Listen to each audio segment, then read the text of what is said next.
personaje bíblico que vamos a ver hoy, a propósito, tiene que ver con algo del servicio. Hemos hablado de Salomón. ¿Recuerdan que hemos hablado de Salomón? Que Dios le dio ciertas habilidades a Salomón y Salomón las utilizó no de la mejor manera y al final de su vida pues terminó un poco haciendo cosas que no debía. También vimos a Job. Recuerda que al final reflexionábamos sobre que a veces somos muy ligeros, para enjuiciar o emitir juicios acerca de las situaciones de personas y realmente no sabemos qué está pasando en el corazón de Dios. Y entonces eso era algo que la invitación y la reflexión. Hoy vamos a ver un personaje que se llama Juan el Bautista. Desde mi punto de vista, no muy bien referenciado como bautista. Ese es mi punto de vista. Y yo les quiero hacer una pregunta, pero no tienen que respondérmela, tienen que reflexionar ahí. Lo que pasa es que yo funciono con preguntas.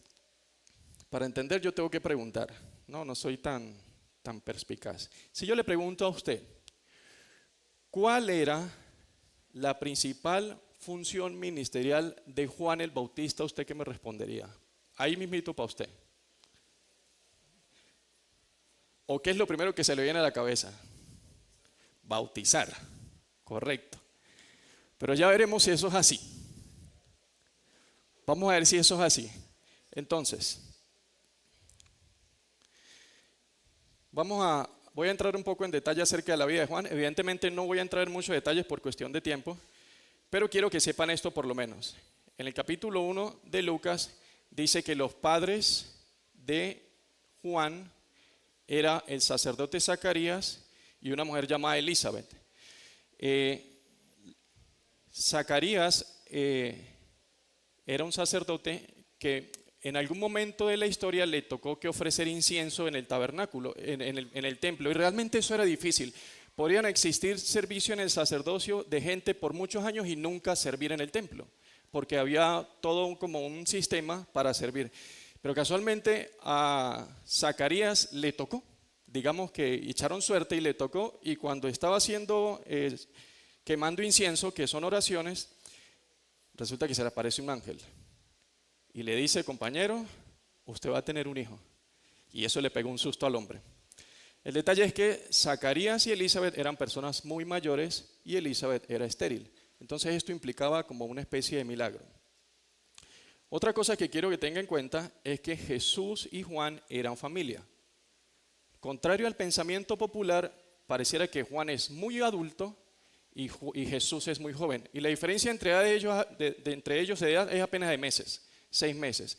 La diferencia de edad sí es entre la mamá de Juan y María. Ahí sí hay mucha diferencia de edad. Y lo curioso del caso es que no se sabe muy bien cómo son familia, porque Elizabeth pertenecía a la tribu de Leví y María, según la cronología de Lucas, pertenecía a la tribu de Judá. Entonces eran como, no sé cómo son familia, pero de alguna forma son familia. Entonces tenga en cuenta ese par de detalles ahí. Ahora quisiera abordar un poco más de cerca el contexto histórico, cultural, en el que Juan el Bautista surge como persona, surge como hombre ministerial. Pues este contexto ya lo he utilizado en otras partes. Entonces dice así capítulo 3 de Lucas, del 1 al 3. Si puede leer ahí. Dice: en el año 15 del imperio de Tiberio César, siendo gobernador de Judea Poncio Pilato, y Herodes tetrarca de Galilea, y su hermano Felipe tetrarca de Iturea y de la provincia de Traconite, y Lisanias tetrarca de Abilinia. Y siendo sumos sacerdotes Anás y Caifás, vino palabra de Dios a Juan, hijo de Zacarías, en el desierto. Y él fue por toda la región contigua al Jordán, predicando el bautismo del arrepentimiento para perdón de pecados. Entonces vamos a poner esto un poquito en contexto. Regrese a la siguiente, la lámina anterior. Dice que el emperador de turno era Tiberio César. Tiberio César era una persona profundamente perversa. Era una persona mala. Era una persona que para ese año de gobernar, en el 15, él ya había perdido el interés por las mujeres. A él ya no le interesaban las mujeres. Él también había perdido el interés por los hombres. Sus intereses sexuales eran los niños entre 5 y 12 años. De hecho, él tenía en la bahía de Nápoles, tenía un castillo donde ahí tenía un ejército de niños a los que en una piscina muy grande se ponía a nadar con ellos y abusaba sexualmente de ellos, y el nombre de ese grupo de niños era Mis Pececillos. Entonces, en la cúspide del poder de gobierno tenemos a un tipo depravado sexual. Tenemos un tipo que está muy mal, ¿no? Después dice que, ¿quién era el gobernador? Poncio Pilatos. Un escalón más abajo del poder político está Poncio Pilatos. Poncio Pilatos, en resumidas cuentas, era un terrorista. Y hay algo curioso de Poncio Pilatos, a lo mejor usted lo puede identificar ahorita, y es que Poncio Pilatos tenía una cuadrilla de gente que atormentaba a los ciudadanos. Es decir, esta gente se metía entre la ciudadanía y cuando veía que una persona disentía de su gobierno, les caía a palos, los apuñalaba, los metía presos. Él tenía esa cuadrilla de gente. Entonces, si había gente que decía, pues sabe que Pilatos tiene como los impuestos muy altos, mandaba a su gente, palo, cuchillo o para la cárcel. Esta era la forma en que Poncio Pilatos ejercía el poder en tiempos ¿de quién? De Juan el Bautista. Imagínense el entorno social de Juan el Bautista. Después dice que más abajo nombra 3 ciudadanos. Ahí hay una imagen de esos 3 ciudadanos. Dice ahí ese es Tiberio César, esa es una escultura de él, esa es la de Poncio Pilatos. Y aquí hay 3 esculturas de los 3 gobernadores que están ahí. Lisania, Felipe y Herodes. ¿Verdad? Dice que ellos eran 3 gobernadores. Realmente ellos eran hijos de alguien que se llamaba Herodes el Grande. Herodes el Grande era un tipo que era muy malo, muy malo, muy malo. Pero él tenía una particularidad, de que era muy buen político. Él tenía esa habilidad, y por eso él reinaba sobre toda la región de Judea. Pero resulta que él muere y entran sus 3 hijos, el emperador se da cuenta, es mejor dividir el reino porque estas personas no están tan capacitadas. Herodes era muy malo. De hecho, Augusto César, el emperador anterior, decía, es mejor ser el cerdo de Herodes que ser un hijo o la esposa, porque Herodes ya había matado a sus hijos, había matado hijos y había matado esposas. Entonces, Augusto César decía, es mejor ser el cerdo. ¿Por qué? Porque los judíos no tocan cerdos. Entonces un cerdo estaba más a salvo que un hijo de él. Entonces, ese era Herodes el Grande, pero sus hijos eran malos y estúpidos. Entonces, el emperador se da cuenta y dice, no puedo poner a gobernar a una sola persona en toda la región, porque es que son muy estúpidos, va a terminar esto mal. Y divide, por eso es que usted ve la división territorial de ese entonces. Entonces tenemos en esta cúspide o en esta pirámide tenemos ¿qué? Tenemos a un emperador ¿cómo? Depravado, malo, de todo. Un escalón más abajo, ¿a quién tenemos? A un terrorista que nos está gobernando, digamos que ese es el presidente, después viene el gobernador y tenemos 3 alcaldes que son muy especiales. No solamente son malos, son estúpidos, no saben lo que están haciendo. Y el detalle se pone difícil cuando es que le das poder a una persona mala y si es estúpida, peor, porque no va a resultar bien las cosas. Esa era la situación político-social en la que Juan el Bautista está creciendo desde el punto de vista ministerial. Esa es. Entonces uno puede pensar, ¿no? Pues, ¿cómo estaría la parte espiritual del pueblo en ese tiempo? Entonces mire lo que dice Lucas capítulo 3 versículo 2. Y siendo sumos sacerdotes, Anás y el detalle ahí es que por ley judía solamente tenía que haber un sumo sacerdote y resulta que hay 2. Entonces eso nos da el indicio de que incluso la religión estaba corrupta. Eso nos dice, está corrupta. En el papel, Caifás debía ser el sacerdote principal. Pero cuando uno lee textos extrabíblicos, uno se da cuenta que el que manda es su suegro Anás. Anás es el que controlaba todo. Anás tenía también como una cuadrilla de gente, porque ellos eran como muy intocables. Entonces tenía una cuadrilla de gente de cuando alguien se le acercaba, le caían a palo, no los podían tocar. Es como cuando uno ve esos personajes aquí que ponen motorizados por todas las avenidas trancando para que no los interrumpan su paso. Bueno, así más o menos hacían Anás y Caifás. Ellos tenían gente que les abriera el paso porque ellos eran muy especiales y no podían esperar o que la gente se les acercara. Entonces, ¿qué tal ese contexto social? ¿Qué tal eso? ¿Qué piensan? ¿Cómo sería vivir en esa época? ¿Se le parece un poquito a la de ahorita o no? Esa no es mi intención. Mi intención es narrar el contexto histórico aquí, para que pueda... No, de verdad quiero aclararlo. Mi intención, solo que, a ver, si se parece es parte de la vida, pues.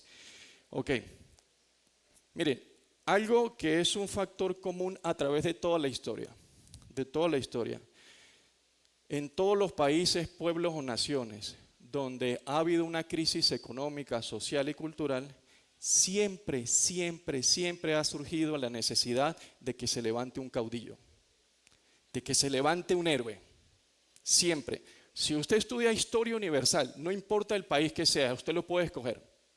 Cuando ese país ha estado pasando por una situación político, social, mal, siempre, siempre se levanta un caudillo. Siempre. Siempre. Podemos poner un ejemplo. Por ejemplo, cuando estamos aquí en la conquista española, el pueblo estaba oprimido, ¿quién se levantó?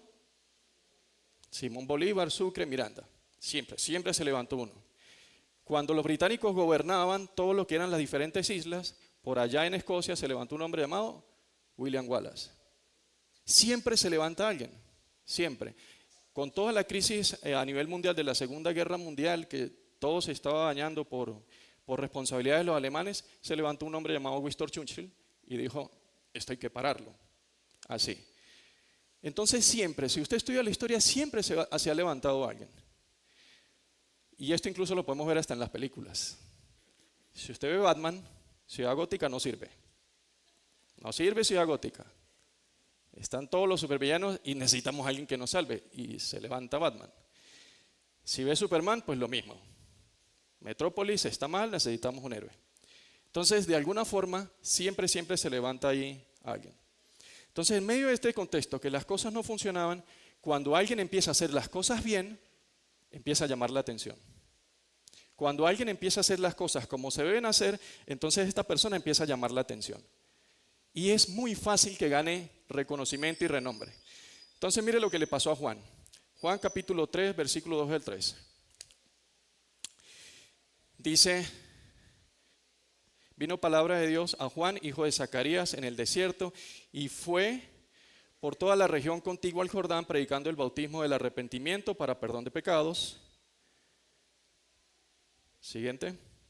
Y si usted sigue el texto bíblico, estas son las cosas que empieza a experimentar Juan. Si usted lee el versículo 7, usted va a decir, las multitudes buscaban a Juan, porque nada sirve, nada funciona. Él está haciendo las cosas bien. Mire, ¿qué es lo que tenemos que hacer?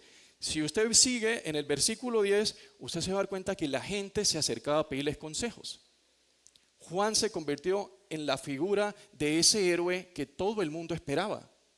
Que todo el mundo. Y entonces la gente se le acercaba y mire qué tiene para decirnos los consejos. Incluso los políticos le pedían consejos a Juan. Los políticos se acercaban y le decían, mire cómo podemos hacer esto, cómo podemos hacer aquello. Los soldados romanos querían su ayuda. Incluso el que era el enemigo de turno, que eran los romanos, que los tenían conquistados, se le acercaban a Juan y le decían, Juan, necesitamos de su ayuda, es que esto está aquí, esto no sirve, esto está difícil. Todo el mundo estaba a la expectativa acerca de lo que Juan iba a hacer, todo el mundo. Juan tenía el suficiente carácter como para llamarle la atención a los gobernadores, que a la postre esto le cuesta la vida. Él va a un gobernador y le dice, amigo, lo que usted está haciendo está mal, y lo expone delante de todo el mundo. Este caballero está haciendo mal las cosas. Por favor, no lo elijan.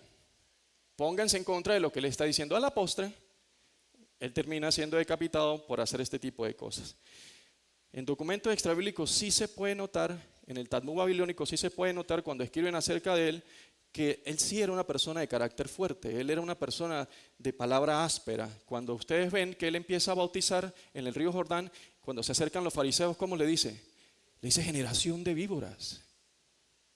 Él era una persona de palabra fuerte, por lo tanto, llamaba mucho más la atención. Y por su forma de vestir, también llamaba la atención, porque era algo excéntrico. Se vestía con ropa ¿de qué? De camello, no de diseñador precisamente. ¿Y comía qué? Comía langostas, no como la que uno cree que no, esa langosta no, de ese grillito que es un poquito más grande. Entonces toda su personalidad era bastante llamativa. Y más cuando surge en medio de un contexto social donde las cosas no funcionan. Todo el renombre que agarró Juan el Bautista, todo el mundo quería ver con él, tenía que ver con él. Todo el mundo quería su consejo. Todo el mundo quería saber qué es lo que había detrás de este hombre. Y Jesús, en una oportunidad, también le empieza a ponderar. Y mire lo que dice Jesús en una oportunidad cuando los discípulos de Juan el Bautista van a Jesús y le hacen una pregunta. Jesús les responde, terminan de hablar y cuando ellos se van, Jesús empieza a hacer la referencia a la gente sobre Juan el Bautista. Y mire lo que dice ahí. Por favor, leamos juntos. 1, 2 y 3. Cuando los mensajeros de Juan, Jesús comenzó a decirle a la gente acerca de Juan y les empieza a preguntar.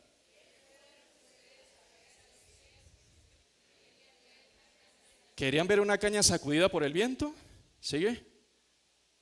¿O qué fueron a ver? ¿A un hombre vestido con ropa elegante? Los que se visten con ropa elegante y disfrutan de grandes lujos están en los palacios de los reyes. ¿Qué más dice?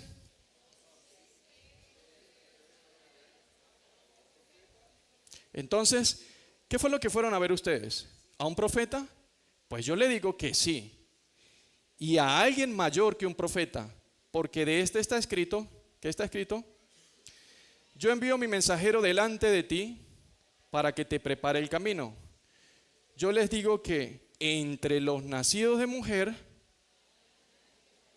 no hay nadie del tamaño de Juan el Bautista.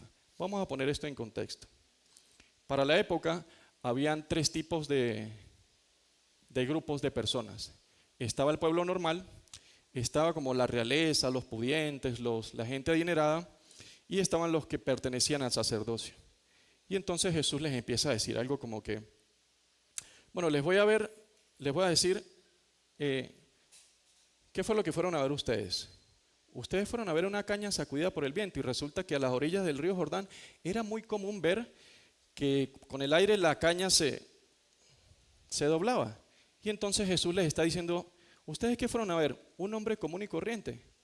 No, él no es un hombre común y corriente. Después le pregunta ¿qué? Después le dice, un hombre vestido con ropa elegante. Pues, ¿sabe? Él tampoco se ajusta a ese grupo de personas. Él no es una persona común y corriente, pero tampoco es como un adinerado, como un rey, como una persona pudiente. No, él tampoco es así. Y le dice, ¿será que fueron a ver un profeta? Y Jesús le dice, por ahí va la cosa. Pero les voy a decir algo. Este hombre es más importante que todos los hombres que alguna vez han nacido en la historia. No hay nadie más importante que él. Jesús lo coloca por encima de Moisés, de Abraham, de Isaac, lo coloca. ¿Por qué? ¿Por qué inferimos eso? ¿Por qué decimos que no solamente por palabras de Jesús? Porque cuando usted estudia todo el Antiguo Testamento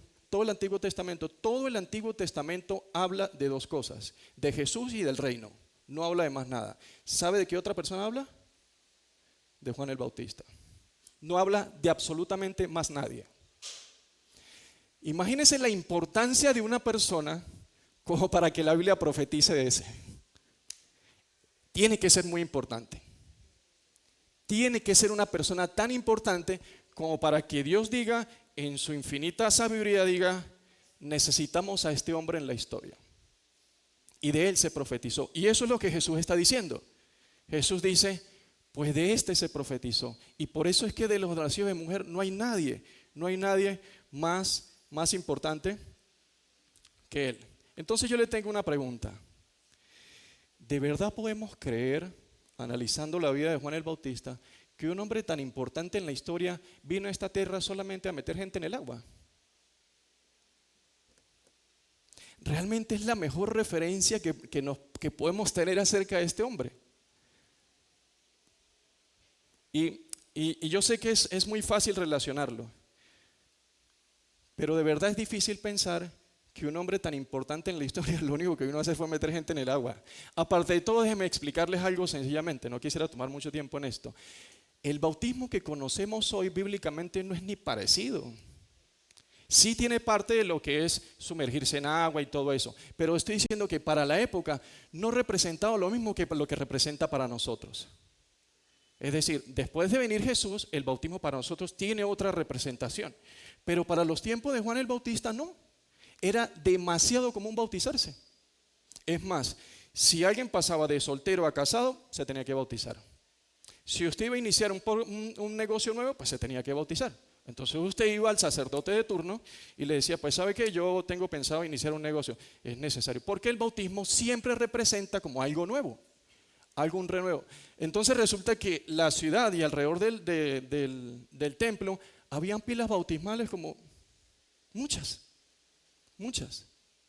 Entonces tomarse tan a la ligera de que el hombre más importante de la historia después de Jesús solamente vino a hacer eso, no es la mejor referencia que podemos tener de él. No es la mejor referencia, porque si no entendemos lo que vino a hacer él, tampoco vamos a entender por qué Jesús tuvo mucho éxito en su ministerio. Yo le voy a dejar una tarea, solamente por curiosidad. Por favor, léanse Isaías 40.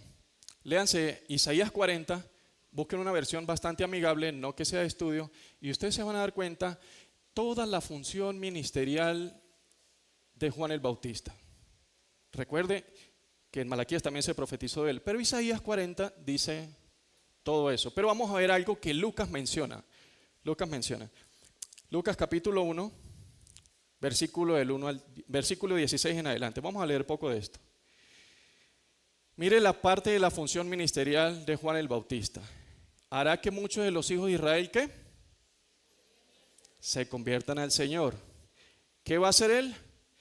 Él irá delante de Jesús con el espíritu y el poder de Elías, ¿verdad? ¿Para qué? ¿Cuál va a ser la función? Para volver los corazones de los padres hacia los hijos, de los rebeldes a la prudencia de los justos, para preparar al Señor un pueblo dispuesto. Si salta al versículo 76 de ese mismo capítulo, dice, y tú niño, profeta del Altísimo serás llamado, porque irás delante de la presencia del Señor para preparar sus caminos. ¿Para qué? Para dar conocimiento de salvación, para el perdón de pecados. Uno más. Por la entrañable misericordia de nuestro Dios, con que nos visitó desde lo alto de la aurora, para dar ¿qué?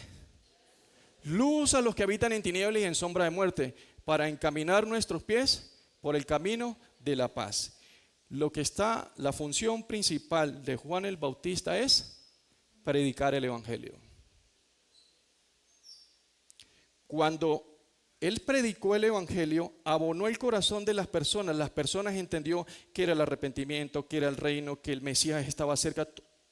Cuando Jesús viene, Jesús no les empieza a hablar cosas que ellos antes no habían escuchado. Antes de Juan el Bautista no habían escuchado eso. Lo que habían escuchado era profecías.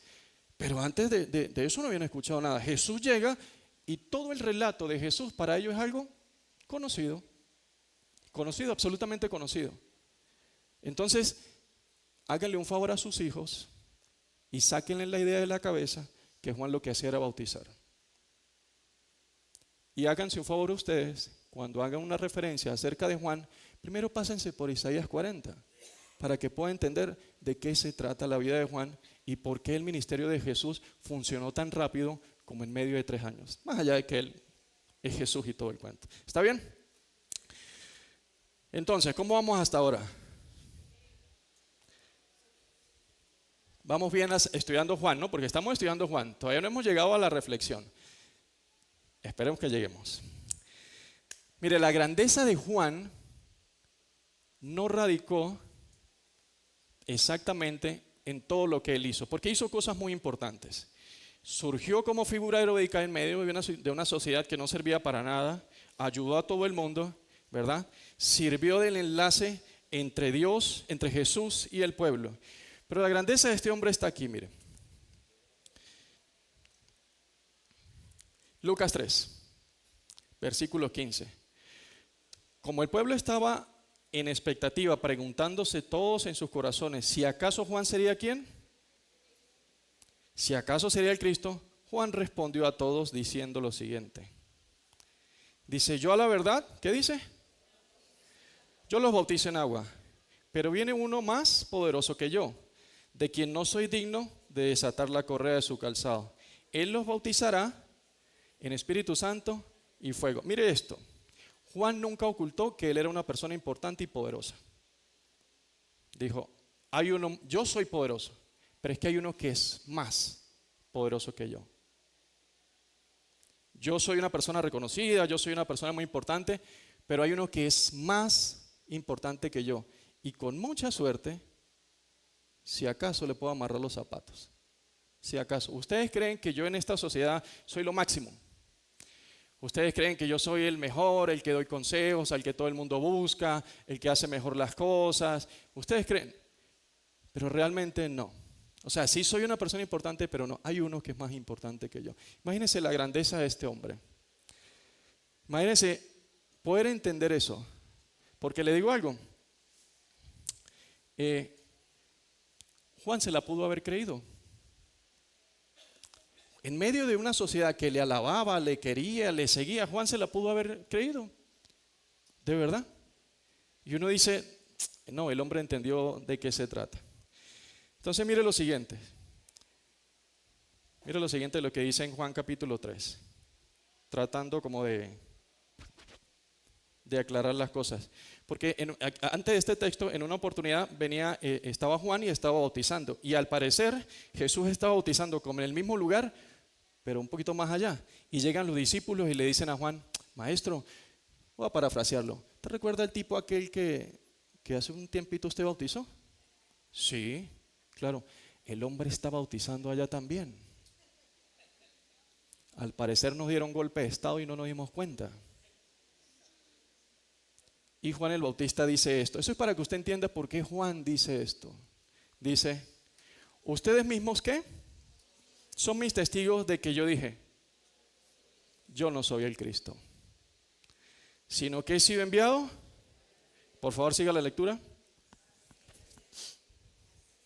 Así que esta alegría mía ya se ha cumplido. Es necesario que cree y que yo mengüe, porque el que viene de arriba. Jesús le dijo, amigos, yo no soy el importante aquí. Perdón, gracias, Juan. Juan dijo, yo no soy el importante aquí y yo se los he dicho.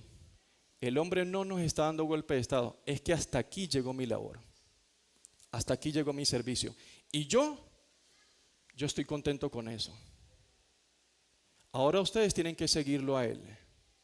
Yo ya estoy contento con lo que hice. Juan pudo haber dicho, pues la verdad es que esta gente me quiere mucho. Ah, es más, yo lo bauticé a él. Ah, entonces, ¿ahora qué? Me va a quitar el ministerio. Ahora yo voy a quedar en el olvido. ¿Sabe quién se levantó este ministerio? Yo. ¿Sabe quién levantó esta iglesia? Yo. Y va a venir otro a quitármela. En el servicio a Dios tenemos que entender del que manda es Él. Y Juan dijo, pues les digo algo. Yo ya estoy contento con lo que tengo. Mira lo que dice Lucas capítulo 7.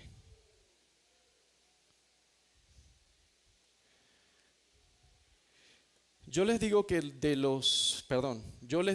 entre los nacidos de mujer no hay nadie mayor que Juan el Bautista.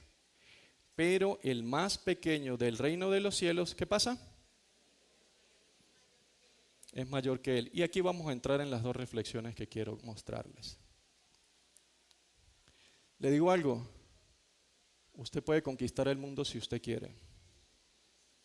Usted puede ser el dueño de todo lo que usted quiera, o lo puedo ser yo. Si no pertenece al reino de los cielos, desperdició su vida. La desperdició. Usted puede ser y no estoy diciendo que no lo sea, procure ser una persona importante, tener dinero y todo eso. Pero si usted no pertenece al reino de los cielos, si yo no pertenezco al reino de los cielos, quiero que sepa que lo único que hizo fue desperdiciar su vida, tal cual lo vimos como Salomón. ¿Recuerdan? Que Salomón se pasó toda su vida siendo importante, famoso, teniendo dinero, conquistando, construyendo, y al final el hombre dijo, desperdicié mi vida, boté mi vida. Entonces, sí, de los nacidos de mujer, Juan es el mayor, pero quiero decirles que él significa absolutamente nada en el reino de los cielos. Así son las cosas con Dios. Él no significa nada en el reino de los cielos, porque allá hasta el más pequeño es mayor que él. La pregunta sería, ¿está usted en el reino de los cielos? ¿Pertenece usted a ese reino?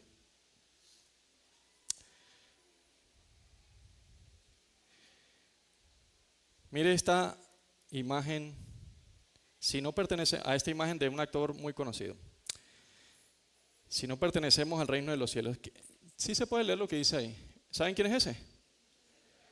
Ese es Jim Carrey, ¿no? ¿Qué dice Jim Carrey? Espero que ¿qué?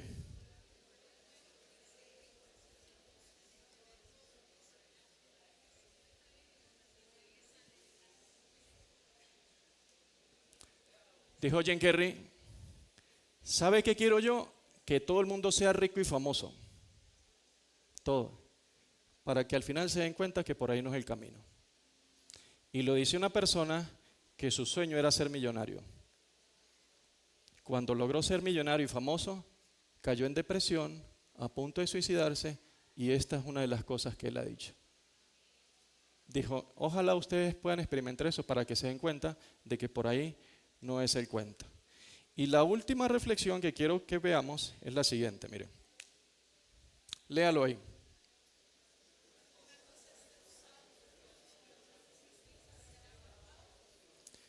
Una cosa es ser usado por Dios y otra cosa es ser aprobado por Dios. Y eso es algo que es muy confuso en la iglesia. Muy confuso en la iglesia.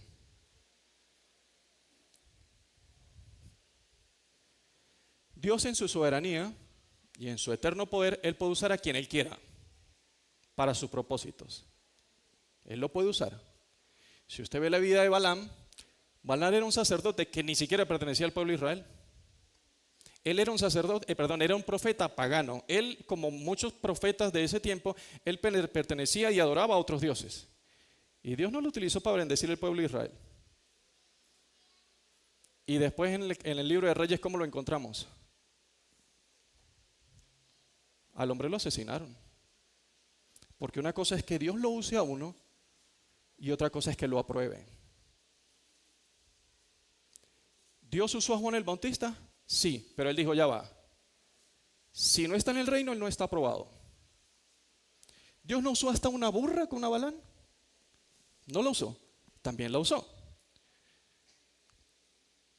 Entonces, tenemos que distinguir cuando Dios nos usa por su amor, por su capacidad, de su soberanía, y cuando estamos siendo aprobados. Mire lo siguiente, Mateo capítulo 7. Dice, no todo el que dice entrará al reino de los cielos, sino el que ¿qué? Sino el que ¿qué? El que hace la voluntad de mi Padre que está en los cielos. Versículo 22. Muchos me dirán en aquel día, Señor, Señor, ¿no profetizamos en tu nombre y en tu nombre echamos fuera demonios y en tu nombre hicimos muchos milagros? Entonces le declararé, nunca los conocí, apártense de mí, hacedores de maldad. Dios puede usar a quien Él quiera, a quien Él quiera. Pero también le puede decir, pues mucho talento, muy lindo, muchas habilidades, pero resulta que usted no está caminando por aquí. Y lamentándolo mucho, yo no sé quién es usted, compañero. Y va a llegar el día en que esto va a suceder. Entonces, no importa cuánto Dios la forma o cómo nos use, eso no puede ser una medida para decir, estamos bien con Dios. Eso no funciona así para Dios. Amén y gloria a Dios por todo el servicio que nosotros portamos y damos a la iglesia. Todo, desde la música, los que cantan, los que arreglan, los que sirven, todos los que predicamos, todos. Pregunta, ¿estamos siendo aprobados por Dios? Se trata de esto, porque el hombre más famoso de la historia después de Jesús, pues como que fue muy importante y todo el cuento, pero él ya va. O sea, él, si no es aprobado por Dios, no cuenta. Y a mí me van a disculpar. Entonces, ¿cómo es que podemos ver esto con más claridad? Mire lo que dice 2 de Timoteo, capítulo 2, versículos del 15 al 18. Este es Pablo hablando con Timoteo. Él pastoreaba una iglesia y él andaba como que en este desespero de pastorear, de debatir y todo el cuento. Y Pablo le dice, Timoteo, procura con diligencia, ¿qué? Presentarte a Dios aprobado, como obrero de que no tiene de qué avergonzarse, que usa bien, que evita profanas y vanas palabrerías. ¿Porque qué?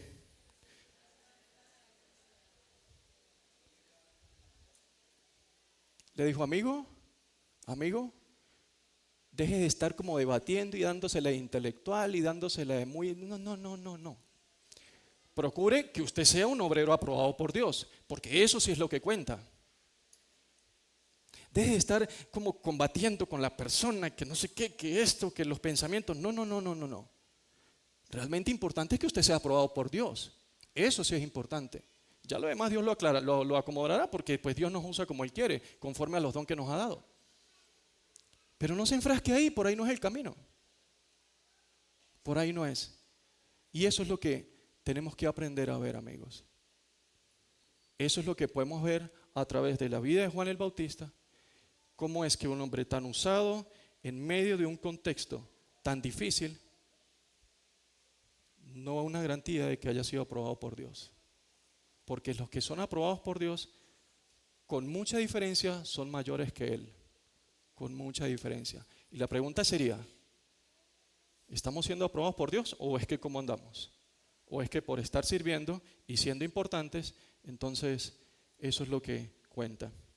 Finalmente un versículo para cerrar y orar. Léalo para usted ahí.